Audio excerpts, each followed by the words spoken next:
Welcome back. You're watching Newsroom. Of course, today is the final day of Women's Month.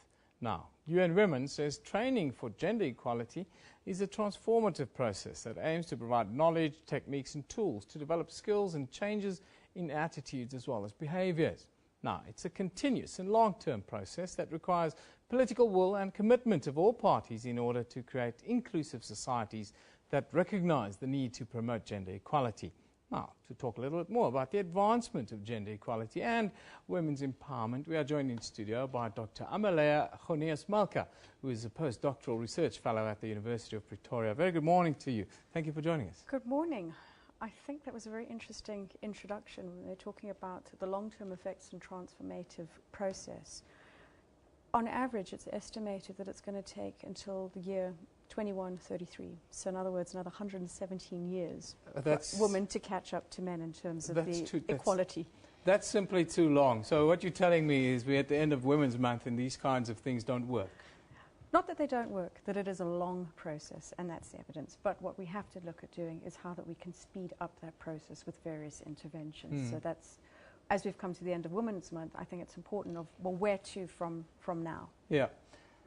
This kind of program, the Women's Day, Women's Month, and the like, how do you view this, and how should the rest of the world, how should we view this?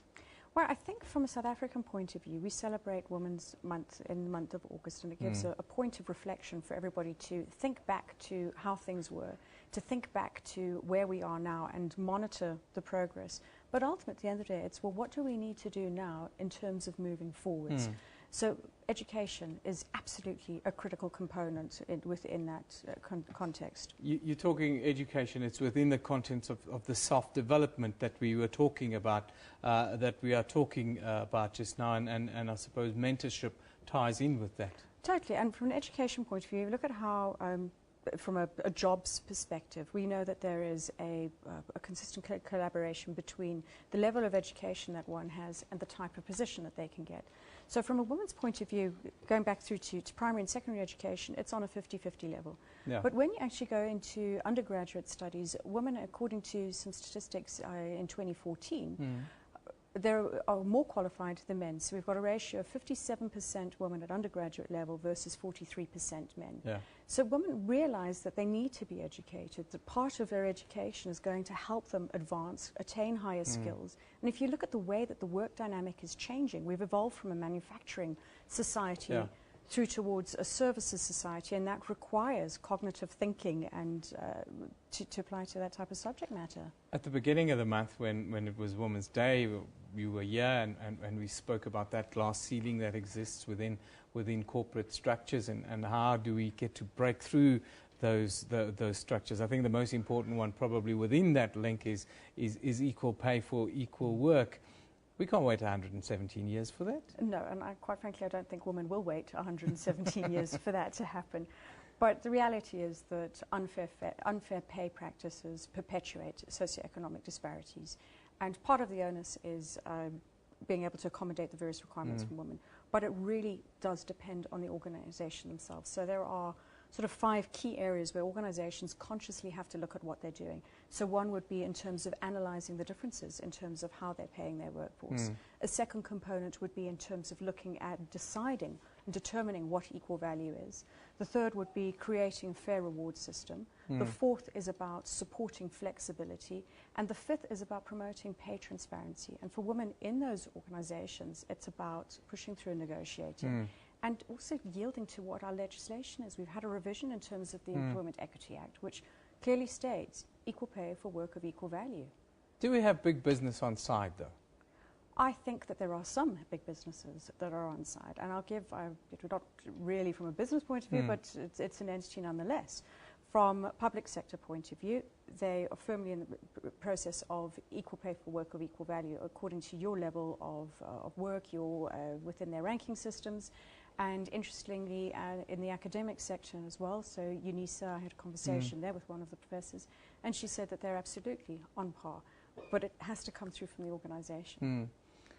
Let's go back to how our society kind of fits together. How do we change the sort of societal stereotyping of women and probably more important in South Africa, the cultural attitudes that we see towards women? Undeniably, it's a real challenge. We come from an inherently patriarchal society. And part of that is cognitive dissonance. You don't just get over something in a day. It takes time to re-educate and rewire. And that comes both from a point of view on culturally, so from both genders, because when you've got older generation of women, they're used to older practices. And so there is a reluctance to give up what's perceived as cultural norms in terms of evolving with the times. Other areas would include, I'd say the media is a very significant point in terms of how women are represented in all spheres, because it is such an influencer in our society. Take that from a social media point of view or from a mass media perspective on what's put out.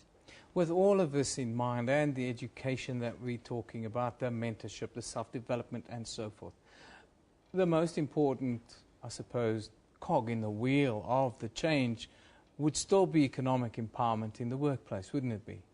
Yes, I definitely agree with you, and I think that there are three key triggers. One, in terms of the individual, the self being able to develop and do her own education and to excel. Second area is in terms of societal structures on how we can negotiate those changes. The third area is in terms of the relationships that an individual has, both in the familial nature as well as within the work environment. And on the work side, it's about implementation. I think that's really the bottom line. We have got tremendous policies. South Africa is renowned the world over, from our constitution to the various policies and legislations we have. But legislation means nothing if it remains on paper. It's actually going towards the implementation it's side about, of things. So what you're saying, it's about us creating that inclusive society that genuinely recognizes the need for gender equality. Yes, that would ultimately be it. But we can't wait 117 years. No, we can't. So what we need is, we need women's movements, because we need to have that collective intervention. We've got the network effects. We need society to come on board. As I said, it's from across the gender spectrum, across the age spectrum, and drive us from the political side, from the economic sector, public and private. And in South Africa, we always hear that women are suppressed and it's a patriarchal society, and women, the levels of violence against women and children are unacceptable and so forth. What is the conversation that needs to happen with the men in this country? Coming on board, I actually had an interesting conversation with a combination of Santaka and Sonke Gender Justice last week, and they've launched a campaign called the Safe Cab Ride, or Safe Rides. And they're really trying to penetrate into society to communicate the practices which may have been acceptable in the past, and you do them, are not necessarily the right practices. Because in many instances, some of the people don't know that what they're doing is actually against the law. And I think that that's another area, both from a male point of view as well as from a female point of view, is that people don't necessarily know what their constitutional rights are, and when to raise something when they do feel a point of concern. Well, thank you for joining us. Dr. Amaleya Goneos-Malka is a postdoctoral research fellow at the University of Pretoria. Of course, Women's Month is coming to an end today. At the rate we're going, it's going to take more than 100 years for gender equality, which is totally unacceptable. So she tells us it's up to us men to get on board and get involved and make that difference in your own little space. Thank you very much. Thank you.